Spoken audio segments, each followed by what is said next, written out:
Hi, welcome back to Open Hand Farm. You guys, I am so excited. Today is my first video of the first 3 days of the Every Bit Counts Challenge. If you are not familiar with that, you should go to the YouTube channel hosted by Jessica at Three Rivers Homestead, and she challenges everyone. You don't have to have a YouTube channel. You don't have to have anything. You just need to be a person that is living and breathing. And she challenges all of us to preserve something every day for the month of August. That can be freezing, dehydrating, canning, freeze drying, fermenting. However it is that you preserve things, just do it. Do a little bit each day. Do a lot each day, depending on what your needs are and what your goals are. I have a big goal. I want to can quite a few things. And so some of my days are going to be very full of canning. Some of my days won't be. I might throw something in the dehydrator and say, that's all I've got time for today. And that's okay, because by the end of the month, all of those things add up, and you have things that you have preserved for your future. And it's so amazing to see how much you can accumulate by doing one thing or two things or however many you want to a day during 1 month of the year. I've been sitting here going through my canning book. I've been making lists of what I need from the store so that I am ready for this challenge. Now, I've already done the first 3 days, and that's what this video will show you. My mother has been in town this past week, so I didn't want to spend all of my time canning and preserving and stuff. I wanted to be able to spend my time with her. So I didn't get a lot done this week, but I think I'm going to try to make up for that next week. I have a lot of things that I want to try. I definitely want to do soups again like I did last year. I am just so excited. So let me show you what I did this week. Week number 1, although it's a partial week, it's the first 3 days of the Every Bit Counts Challenge. I'm starting by talking about a 2-day project of water glassing eggs. We water glassed eggs 2 years ago and used them up the following year and realized we should have done it last year as well. So we're starting early this year, and the first step is to find clean eggs. Now, these have to be eggs that are fresh from the chicken, that do not have any debris, especially poop on them. You do not wash these eggs. We want the bloom that is the sealer on the egg to remain on there. Otherwise, when you pour the pickling lime water over the eggs, that lime would saturate into your eggs. You don't want that. So these are eggs fresh from the chicken with the bloom on and are clean. So I just went through our bucket. We had just changed out the bedding in their nest boxes because we had a lot of rain, lots and lots of rain this year. So we had some nice clean eggs. And it wasn't too hard to go ahead and at least partially fill this jar. Now last year, I started the water first, and then I just kept inserting eggs into it.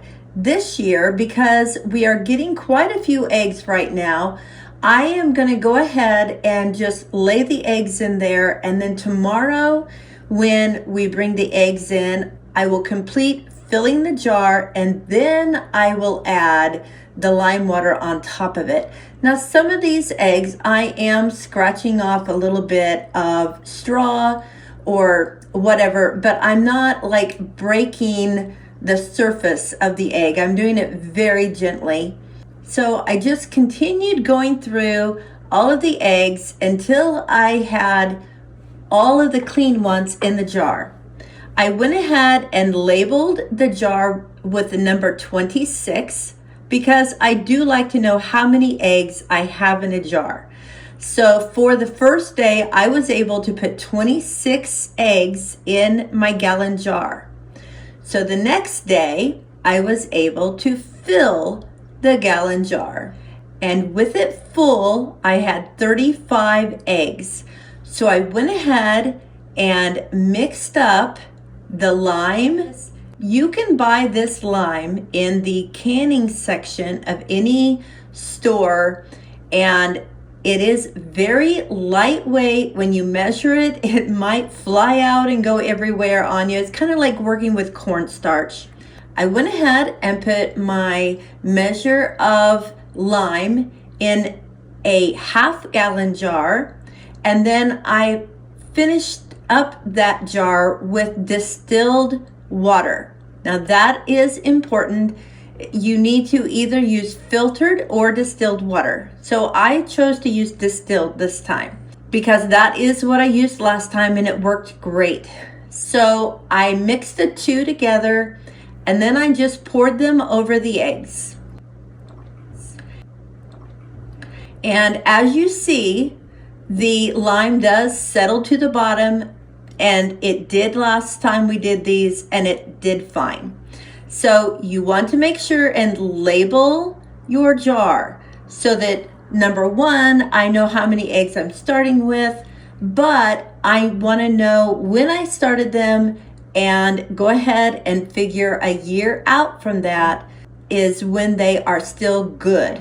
Now I will tell you, the eggs that we used before were older than that, and they were great. There was no problem. So if you make sure your eggs are fresh and clean and the bloom is still on, you shouldn't have any problems. So this was a 2-day project. So I wanted to go ahead and talk to you about it together for both of the days so that we could complete the project. Now we're going to go back and look at what else we did on day 1. I had some butter in my fridge and I had run out of ghee, so I thought I'm just going to go ahead and take this butter, put it in this heavy pot, and I put it in the oven for like an hour and a half until it was totally melted down. And then I just went ahead and strained it through some cheesecloth, and you'll see that it left some foam on top. So I just took a little colander and just got that off. And then I just started dipping until I had all of the ghee in jars. When you put the lid and the rim on the hot ghee, it eventually seals that lid. If it doesn't, you can use a little machine that draws the air out of your jar, which is what I did, just so that I had it sealed on there. And then these will be shelf stable for a long time, but mine never last. We use them all the time, especially for scrambled eggs. On day 2, and you're gonna kind of see a little bit of the same thing going on here, I am basically using up things that have been sitting around and they need to be taken care of. So the eggs, I wanted to get those done. The ghee, I had the butter, and I just was trying to empty space in the refrigerator for the things that I'm harvesting right now. So I got that out of the way. I also had some garlic that was not going bad, but was looking older. So I thought I'm just going to cut the tops off of those, put them in some foil in a pan, drizzle some olive oil and a little bit of salt on them, and I'm going to roast them. I just kind of peeled and pulled out that soft garlic, and I kind of stirred it up to make a little bit of a paste. And then I took a cookie scoop and I just put scoops of garlic on a tray with parchment paper. I put the whole tray in the freezer and let them freeze. And then I took them out and put them in a Ziploc bag. I labeled the bag, put them back in the freezer, and now I have roasted garlic whenever I want to use it. Now, because the garlic was roasting and I had other things that I needed to get out of the fridge, I decided to go ahead and can some green beans. When I go out to the garden and pick my beans, I just put them in a bag, and then when I have enough that I can can them, I go ahead and process them.